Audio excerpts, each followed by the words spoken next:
जय हिंद दोस्तों, मेरा नाम अनुज है। अध्ययन विथ अनुज ऑफिशियल पर आप सभी लोगों का स्वागत है।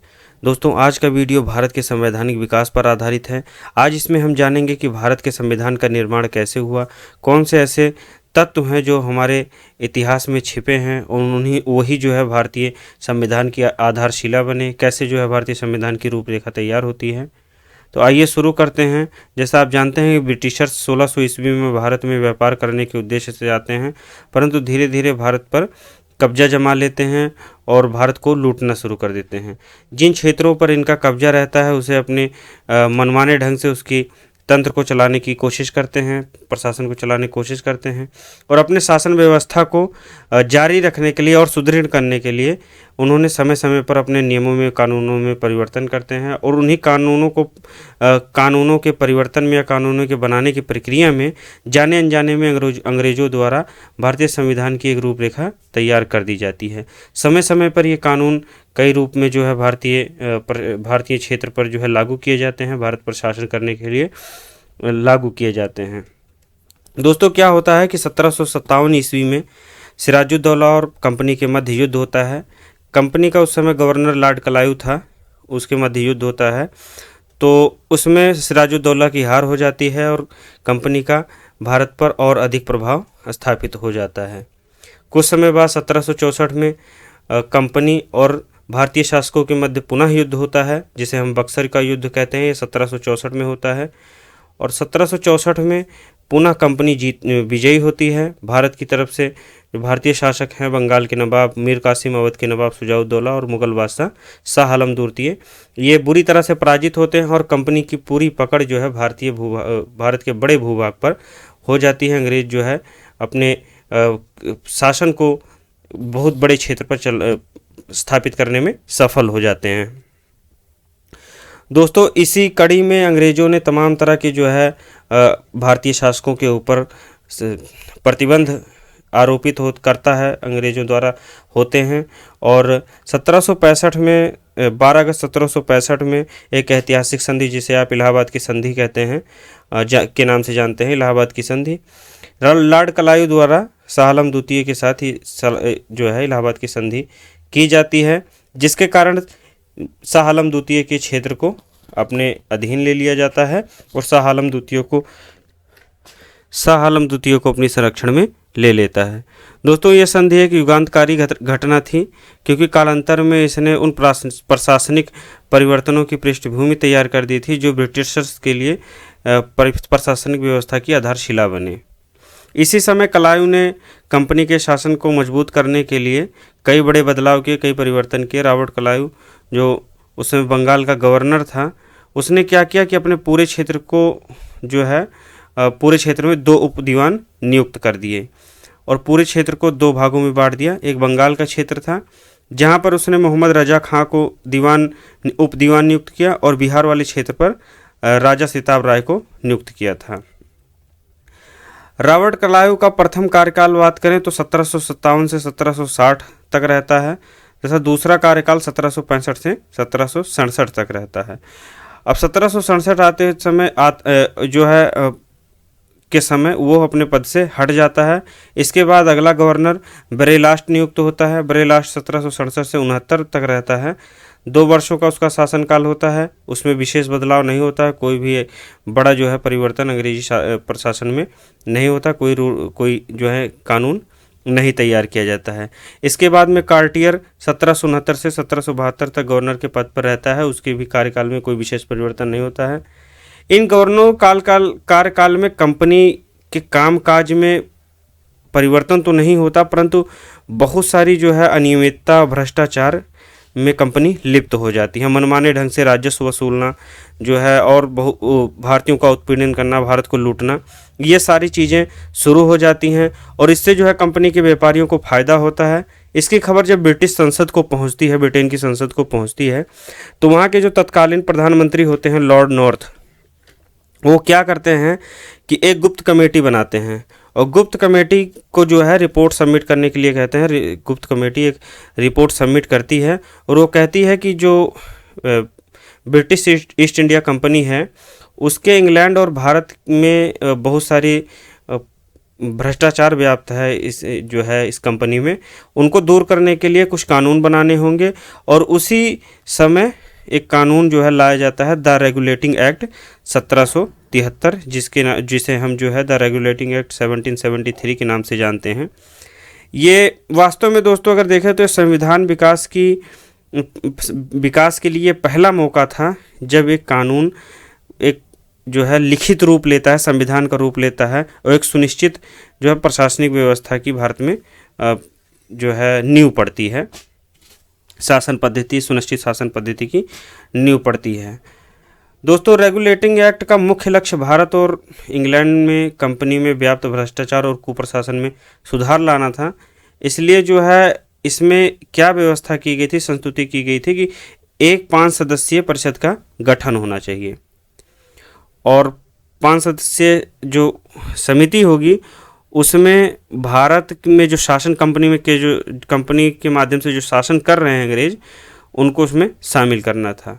तो जैसा मैंने आपको बताया था कि बंगाल पर उस समय जो है वारेन हेस्टिंग्स गवर्नर था, शायद मैं भूल गया हूँगा। तो 1772 में जो है कार्टियर के बाद 1772 से 1774 हेस्टिंग गवर्नर बनता है और 1773 में रेगुलेटिंग एक्ट आता है। उसके बाद जो है उसमें कुछ प्रावधान किए गए, अभी उसको मैं बताऊंगा आगे। तो जब उस कमेटी ने संस्तुति की कि 5 सदस्यीय जो है परिषद का गठन किया जाए, तो उसमें एक हेड होगा, अध्यक्ष होगा और 4 उसके लिए जो है सदस्य होंगे जो उसकी मदद करने के लिए होंगे। कंपनी का प्रशासन ऐसे ही चलेगा। तो पहली व्यवस्था उसमें ये की गई थी कि जो गवर्नर होगा वो अब गवर्नर जनरल कहलाएगा।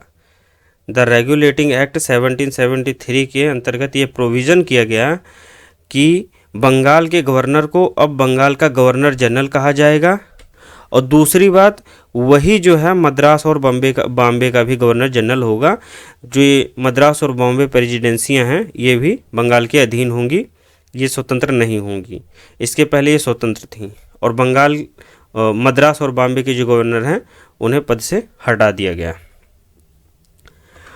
तो दोस्तों, क्या होता है कि जो एक कमेटी एक परिषद काउंसिल बनाने की बात करती है तो उसमें अध्यक्ष बनते हैं वारेन हेस्टिंग्स। ये प्रथम गवर्नर जनरल बनाए जाते हैं, प्रथम गवर्नर जनरल। और इनकी सहायता के लिए 4 सदस्यों की नियुक्ति होती है, जिनमें पहले जॉन क्लेवरिंग थे, जॉर्ज मॉनसन, फिलिप फ्रांसिस और रिचर्ड बारवेल थे। ये चारों इनकी जो है मदद के लिए लाए जाते हैं। प्रथम 4 सदस्यीय जो कार्यकारी परिषद है उसके 5 सदस्य 1773 में आते हैं। अब जैसे मैंने बताया आपको कि 1773 के एक्ट में पहला आपको याद रखना जो आपके एग्जाम पॉइंट ऑफ व्यू से महत्वपूर्ण है कि बंगाल के गवर्नर को बंगाल का गवर्नर जनरल कहा जाने लगा। मद्रास और बॉम्बे प्रेसिडेंसियाँ भी इसी के अधीन आ गईं। दोस्तों, दूसरी सबसे बड़ी जो बात होती है वो 1773 के एक्ट के अंतर्गत कलकत्ता में 1774 में एक उच्चतम न्यायालय की स्थापना होती है। आप कह सकते हैं सुप्रीम कोर्ट सुप्रीम कोर्ट की स्थापना होती है 1774 में कलकत्ता में, इसको याद रखिएगा। और इसमें 4 जजों की नियुक्ति होती है। एक मुख्य जज होते हैं जिनका नाम सर एलिजा एम्पे था और जो 3 अन्य जज हैं उनमें चैम्बर्स, लिमेस्टर और हाइड थे।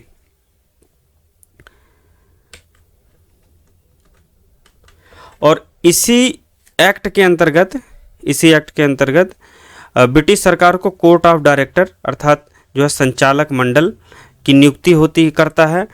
और इससे जो है ये उम्मीद की जाती है कि किसी भी तरह की जो कंपनी की प्रशासनिक व्यवस्था है, कंपनी के जो प्रशासन है, उसकी रिपोर्ट को आप जो है ब्रिटिश संसद में सबमिट करेंगे, ब्रिटिश संसद को सौंपेंगे। जो भी वहाँ का कार्य जो है जो चल रहा है उसको आप वहाँ की जांच करके आप हमारे पास भेजते रहिएगा। और इस तरह से जब ब्रिटिश सरकार को कोर्ट ऑफ डायरेक्टर के माध्यम से जो है कंपनी पर नियंत्रण सशक्त हो जाता है, क्योंकि वो कंपनी देख रेख में आ जाती है। और इसमें एक और प्रावधान किया गया था दोस्तों कि कोर्ट में कोई भी निर्णय यदि होता है तो वो केवल लंदन के ही प्रिवी काउंसिल में उसको चुनौती दी जा सकती है। इस एक्ट के द्वारा कर्मचारियों को निजी व्यापार करने व भारतीयों से उपहार लेना प्रतिबंधित कर दिया गया। रेगुलेटिंग एक्ट 1773 में यह प्रावधान किया गया कि कंपनी का कोई भी कर्मचारी निजी व्यापार नहीं कर पाएगा और भारतीयों से उपहार नहीं ले पाएगा। इसके लिए आपको पहले अनुमति लेनी होगी। तो दोस्तों जो है ये था द रेगुलेटिंग एक्ट 1773, जिसमें हम लोगों ने 5-6 चीज़ों को जाना। जैसे बंगाल का गवर्नर अब गवर्नर जनरल होगा, पहले गवर्नर जनरल वारेन हेस्टिंग्स थे। दूसरा जो है कि 1774 में कलकत्ता में उच्चतम न्यायालय की स्थापना होती है, जिसमें मुख्य न्यायाधीश सर एलिजा एम्पे बनते हैं और उनकी सहायता के लिए 3 अन्य जज चैम्बर्स, लिमेस्टर और हाइड बनाए जाते हैं। और तीसरी सबसे बड़ी बात कि कर्मचारियों को, कंपनी के कर्मचारियों को निजी व्यापार और भारतीय से उपहार लेने में प्रतिबंधित कर दिया जाता है। और इसके अतिरिक्त एक और जो है, जो कोर्ट ऑफ डायरेक्टर है या आप कहें तो संचालक मंडल है, इसके कार्यकाल को बढ़ाकर 1 साल से 4 साल कर दिया जाता है। दोस्तों 1773 में इस एक्ट के द्वारा जो बदलाव भारतीय कंपनी के प्रशासन में किए गए थे, उनमें अब तक हमें ये समझ में आया कि जैसे मान लीजिए कि पूरी तरह से जो प्रतिबंध कंपनी के ऊपर लगा दिया गया, शासन जो है ये इसके प्रशासन की निगरानी कोर्ट ऑफ डायरेक्टर के द्वारा की जा रही है। तो यहाँ पर ये कहा गया कि कोर्ट ऑफ डायरेक्टर किसी भी तरह के कंपनी के राजस्व या नागरिक संबंधी या सैन्य संबंधी जो मामले होंगे उसकी जानकारी ब्रिटिशर्स को देगी। तो आप कह सकते हैं कि किस तरह से ब्रिटिश संसद का भारत पर या ब्रिटिश गवर्नमेंट का जो है की नज़र में जो है भारत के शासन चलने लगा था। ये पूरी तरह से अंग्रेज़ों के शिकंजे में आ गया था। अब आगे क्या होता है कि इसी समय एक विवाद खड़ा हो जाता है इस कानून प्रक्रिया में। 1773 के बाद एक विवाद खड़ा हो जाता है काउंसिल और उच्चतम न्यायालय के मध्य। इन दोनों के रेगुलेटिंग एक्ट को लेकर के विवाद खड़ा हो जाता है, क्योंकि रेगुलेटिंग एक्ट में बहुत सारी कमियां होती हैं। 1782 में सर एलिजा एम्पे जो कि मुख्य न्यायाधीश हैं, उनको जो है इस्तीफा भी देना पड़ता है। 1781 में एक संशोधन किया जाता है इस बिल में, जिसे हम द एक्ट ऑफ सेटलमेंट के नाम से जानते हैं। इसमें कुछ प्रावधान किए गए, जैसे मान लीजिए जब ये एक्ट संशोधन के लिए ब्रिटिश संसद में पहुंचा तो उसमें ये संस्तुति की गई या इसमें सिफारिश की गई थी कि अब जो है 2 कमेटियां बनाई जाएं। जो कमियां हैं 1773 के एक्ट में या फिर जो कंपनी के कुप्रशासन जो कंपनी का है, जो इसके भ्रष्टाचार को जांच करने के लिए 2 कमेटियां बने। उसकी रिपोर्ट जब सबमिट होगी तो कुछ उसके बाद किया जाएगा। तो पहली कमेटी जो बनती है उसको कहा गया जो है परवर कमेटी, जिसके अध्यक्ष एडमंड बर्क को बनाया गया। उन्हें कहा गया कि आप जाइए, जो भारत में न्याय व्यवस्था है और सुप्रीम कोर्ट और काउंसिल के मध्य जो विवाद चल रहा है उसकी जांच करके आप रिपोर्ट सौंपिए। दूसरी कमेटी गुप्त कमेटी बनाई गई। उन्हें जो है गोपनीय ढंग से भारत में आकर के जांच करना था। इसके अध्यक्ष हेनरी डंडास को बनाया गया और इन्हें गोपनीय ढंग से अपनी रिपोर्ट ब्रिटिश संसद को रिपोर्ट सबमिट करनी थी। तो क्या होता है, परवर कमेटी 1 वर्ष में आती है, जांच करती है और ब्रिटिश संसद सरकार को जो है अपनी रिपोर्ट सौंप देती है। जब वो अपनी रिपोर्ट वहाँ पर सौंपती है तो उसमें जो भी प्रावधान किए गए उसके बाद उसकी जांच परख करके जो प्रावधान किए गए थे वो द एक्ट ऑफ सेटलमेंट के नाम से जाने गए। इसमें जो भी प्रावधान हैं दोस्तों, आइए हम लोग देखते हैं। पहला तो ये था कि बंगाल की सरकार को बंगाल, बिहार और उड़ीसा के लिए कानून बनाने का अधिकार मिल गया तथा उच्चतम न्यायालय के न्याय क्षेत्र को परिभाषित कर दिया गया। जैसे मैंने बताया, काउंसिल और न्यायालय के मध्य विवाद चल रहा था। एलिजा एम्पे को जो है 1982 में अपने पद से हटना पड़ा। तो इन कमियों को दूर करने के लिए इस संशोधन के अंतर्गत एक्ट ऑफ सेटलमेंट लेकर आया गया। इसमें व्यवस्था की गई कि बंगाल के साथ साथ बिहार और उड़ीसा के कानून को बनाने का अधिकार सर को जो है बंगाल की सरकार को दे दिया गया, अर्थात कंपनी को दे दिया और उच्चतम न्यायालय के न्याय क्षेत्र को परिभाषित कर दिया गया।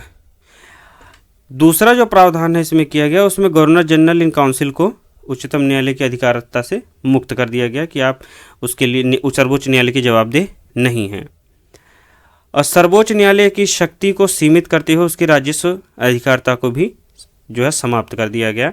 जैसे कि अंग्रेज जो राजस्व वसूलते थे उस पर जो सर्वोच्च न्यायालय की निगरानी थी उसे भी उनसे छीन लिया गया। तो इससे दोस्तों ये समझ में आता है कि जो राजस्व अंग्रेज़ों द्वारा वसूला जाता था उसमें कंपनी को कोई रुकावट ना हो, इसलिए ब्रिटिश गवर्नमेंट ने ये कहा कि अब आपका जो है अधिकार क्षेत्र राजस्व में नहीं होगा, आप उसके अधिकार क्षेत्र से बाहर हैं। इससे आगे क्या हुआ कि अंग्रेज़ों ने मनमाने ढंग से राजस्व वसूलना शुरू कर दिया और भी बहुत सारी जो है भ्रष्टाचार कंपनी में व्याप्त होने लगे। इसके अतिरिक्त एक प्रावधान और किया गया था कि यदि कोई कानून बनता है या उसका इम्प्लीमेंट होता है तो उसके इम्प्लीमेंटेशन के समय भारतीयों के सामाजिक तथा धार्मिक रीति रिवाजों का सम्मान किया जाए, इसको ध्यान में रखा जाए। ये हुआ था 1781 के एक्ट ऑफ सेटलमेंट के अंतर्गत। अब आते हैं आगे दोस्तों, एक्ट ऑफ सेटलमेंट 1781 के पारित होने के बाद कंपनी के प्रबंधन में कोई प्रभावी सुधार नहीं हुआ था। इन्हीं चीज़ों को देखते हुए 1783 में चार्ल्स जेम्स फोक्स, जो कि उस समय वहाँ के फॉरेन सेक्रेटरी थे, वो अपनी संसद में एक बिल लेकर के आते हैं। बिल 1773 के जो रेगुलेटिंग एक्ट है उनकी कमियों को दूर करने के लिए लेकर आया जाता है। थोड़ा सा हम लोग जो है ब्रिटिश गवर्नमेंट के उस समय की जो तत्कालीन गवर्नमेंट थी इंग्लैंड की, उसके बारे में चर्चा कर लेते हैं। उसके बाद में मैं आपको इसके बारे में बताऊंगा the Pitt's India act of 1784, क्योंकि वहाँ आपको इसके जो है कुछ तत्व वहाँ छिपे हुए हैं। क्या होता है कि 1783 में चार्ल्स जेम्स फोक्स, जो उस समय ब्रिटिश गवर्नमेंट में सरकार के एक सदस्य होते हैं, उस समय के तत्कालीन राजा जो किंग जॉर्ज थर्ड थे, उनसे उनका मतभेद हमेशा बना रहता है, वो उनके घोर विरोधी होते हैं। तो ये जो है सत्ता में आने के लिए अपने खुद के एक और प्रतिद्वंदी लॉर्ड नॉर्थ के साथ अलायंस कर लेते हैं। अलायंस करके ये जो है गठबंधन की सरकार इंग्लैंड में बनाते हैं। उस इंग्लैंड की सरकार में नॉर्थ जो है लॉर्ड नॉर्थ प्रधानमंत्री बनते हैं और ये फॉरेन सेक्रेटरी बनते हैं।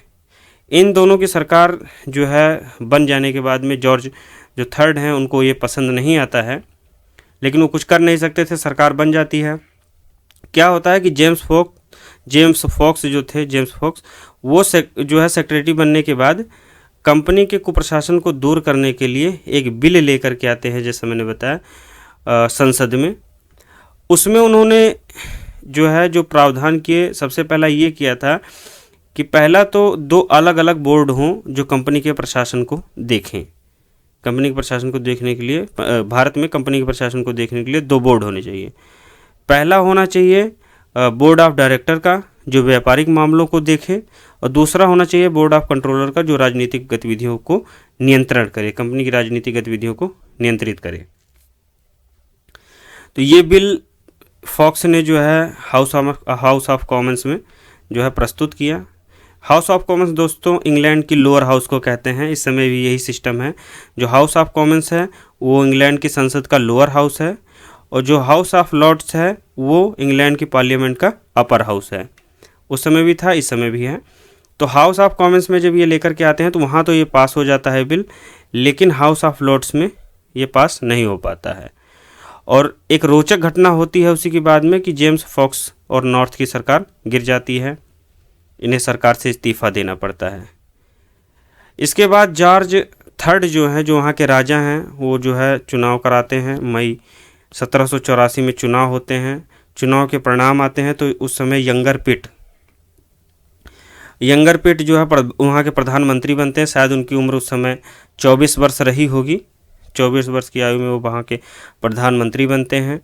1784 में जो है जुलाई 1784 में पुनः जो है विधेयक संसद में लेकर के आते हैं, और विधेयक अगस्त 1784 को पास हो जाता है। जो प्रावधान मैंने आपको बताए ये सारे प्रावधान उसमें होते हैं और ये पास हो जाता है बिल। और ये इन्हीं के नाम पर, जो कि इनका नाम पिट था, तो इन्हीं के नाम पर इस कानून का नाम the Pitt's India act of 1784 पड़ता है। तो दोस्तों इसमें जो भी प्रावधान किए गए थे, आइए हम इनको देख लेते हैं। रेगुलेटिंग एक्ट 1773 के अधीन गवर्नर अब गवर्नर जनरल कहलाने लगा था, आपको मैंने बताया था। तो उस समय जो गवर्नर जनरल वारेन हेस्टिंग्स बने थे, उनका कार्यकाल 1774 से शुरू होता है और 1774 से 1785 तक रहता है। कहने का मतलब ये है कि अभी तक वारेन हेस्टिंग्स अपने कंपनी के जो है हेड ऑफ जो है आप कह सकते हैं कंपनी बने हुए थे, भारत में गवर्नर जनरल के पद पर थे। लेकिन यहाँ एक और रोचक घटना होती है जिसकी बात मैं आगे करूँगा। तो दोस्तों क्या होता है कि रेगुलेटिंग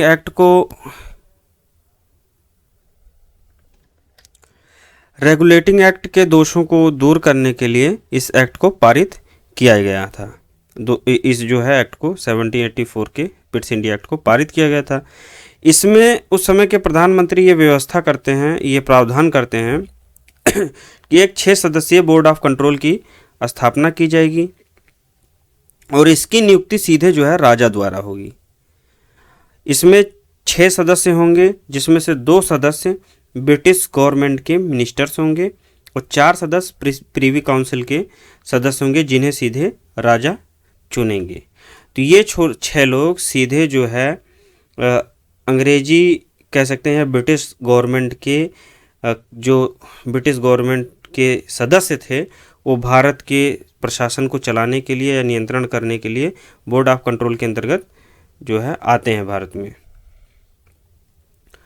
और उसके बाद में जो इसमें प्रावधान किए गए उनकी बात करते हैं।